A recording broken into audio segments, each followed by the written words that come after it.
Hey guys, welcome to my new vlog. और आज आया हूँ मैं Panaji, also known as Panjim, the capital of Goa. Panaji Mandovi river के रिवर बैंक्स पे पड़ता है। Terraced hills, concrete building, balconies और टाइटल रूफ के साथ चर्चेस और रिवर साइड प्रोमेनेड के लिए फेमस है। और कहा जाता है पणजी का जो नाम है उसका मतलब है land that never gets flooded, यानी वो ज़मीन जहाँ कभी बाढ़ नहीं आ सकती। Panjim is also India's most relax state capital. Cruise boats और फ्लोटिंग कसिनोज पंजिम की पहचान है। और मैं अब मंडोवी रिवर ब्रिज पे एंटर करने वाला हूँ और मेरे ऊपर से जा रहा है अटल सेतु। अटल सेतु पे बाइक्स अलाउड नहीं है। बाइक, ट्रैक्टर्स, ऑटो, ये सब चीज़ें अलाउड नहीं है इस पे। अटल सेतु, जिसे थर्ड मांडोवी ब्रिज के नाम से भी जाना जाता है, और ये इंडिया का one of the longest cable stayed bridge है। और ये अप्रॉक्सीमेटली 5.1 किलोमीटर लंबा है। ये मंडोवी रिवर का व्यू है। ये ब्रिज पोरवरिम को पेंजिम से कनेक्ट करता है, या फिर आप ये कह सकते हो कि नॉर्थ गोवा को पेंजिम से कनेक्ट करता है। पहले जिस ब्रिज पे मैं चल रहा हूँ उस पर बहुत ज़्यादा जाम रहता था, बहुत रश रहता था इस पूरे एरिया में। बट अटल सेतु की वजह से ये रश बहुत कम हो गया है, क्योंकि वो 4 लेन ब्रिज है जो कि ट्रैफिक को काफ़ी हद तक डाइवर्ट कर देता है। काफ़ी रिलीफ हुआ है इस एरिया में अटल सेतु की वजह से, वरना यहाँ बहुत ज़्यादा रश रहता था, एकदम ब्लॉक रहता था।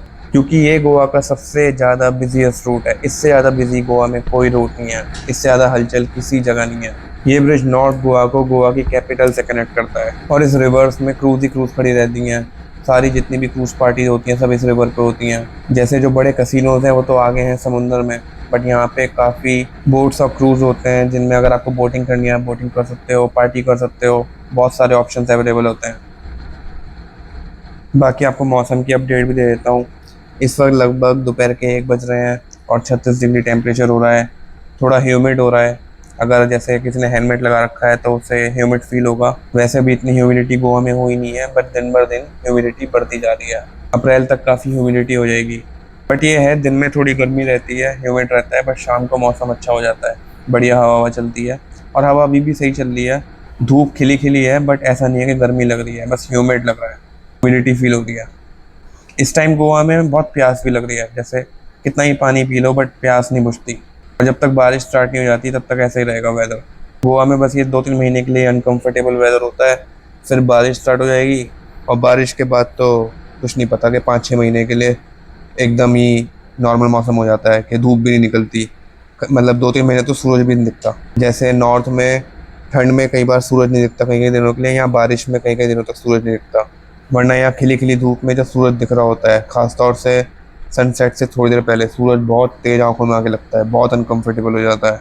बट ये है कि ये चीज़ सिर्फ 2-3 महीने के लिए ही होती है गोवा में, क्योंकि मिड ऑफ जून से बारिश स्टार्ट हो जाएगी, बारिश चलेगी नवंबर तक, नवंबर के बाद ठंड स्टार्ट हो जाएगी, फिर मार्च तक सही मौसम रहता है, फिर अप्रैल मई जून, मतलब हाफ जून, यानी ये 2.5 महीने ही दिक्कत करते हैं बस। पंजिम की रोड कंडीशन बहुत ही बढ़िया है।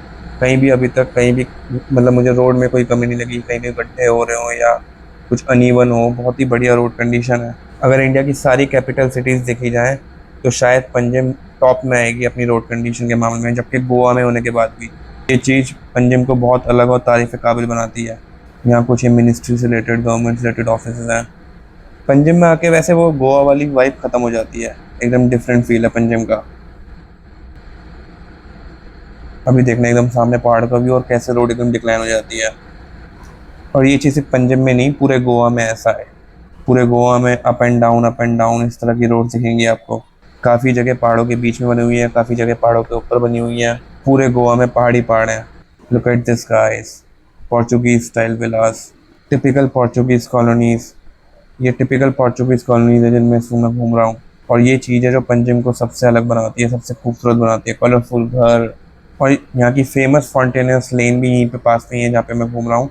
जल्दी उसके ऊपर एक अलग से व्लॉग बनाऊंगा, क्योंकि वो जगह बहुत खास है। वो एक प्रॉपर व्लॉग अपने आप में एक व्लॉग डिजर्व करती है। आपको यहाँ पे आके ऐसा लगेगा कि आप इंडिया के बाहर आ गए हो, जबकि ऐसा नहीं है कि कोई बहुत पॉश एरिया है। बट इतना खूबसूरत आर्किटेक्ट है, खूबसूरत डिज़ाइन है, एकदम डिफरेंट फील आ रहा है। मैं एक बार बचपन में गोवा आया था स्कूल की ट्रिप से, तो जब हमें पंजिम लाए थे ना, तो पंजिम आके मुझे ऐसा लगा था कि इंडिया के बाहर ही कहीं आ गया। आज भी पंजिम में आके वो फील आ जाता है। बहुत ही खूबसूरत, बहुत ही क्लीन, बहुत ही अच्छी रोड कंडीशन, मेरी नज़रों में तो ये इंडिया की one of the most beautiful capital city ये है पंजिम का famous Maruti temple. Get this beautiful architecture guys, कैसे हिल्स पे इतना खूबसूरत मंदिर बना हुआ है। ये मंदिर जिस पहाड़ पे बना हुआ है इसे अंतिनो हिल्स बोलते हैं। इस पहाड़ के पीक से पूरा फॉन्टेनास डिस्ट्रिक्ट का व्यू आता है और ये टेम्पल हनुमान जी को समर्पित है। मारुति जो नाम है वो हनुमान जी का ही दूसरा नाम है, हनुमान जी को ही मारुति बोला जाता है। और काफ़ी डिवोटीज इस टेम्पल के लिए गोवा आते हैं, स्पेशली पंजिम इस टेम्पल के लिए, स्पेशली फरवरी में ही जब सीज़न होता है। टाइम वहाँ यहाँ कोई 10 दिन का खास फेस्टिवल होता है। मैं हमेशा कहता हूँ गोवा एक हिंदू होली प्लेस है और ये मंदिर उसका एक एग्जाम्पल था।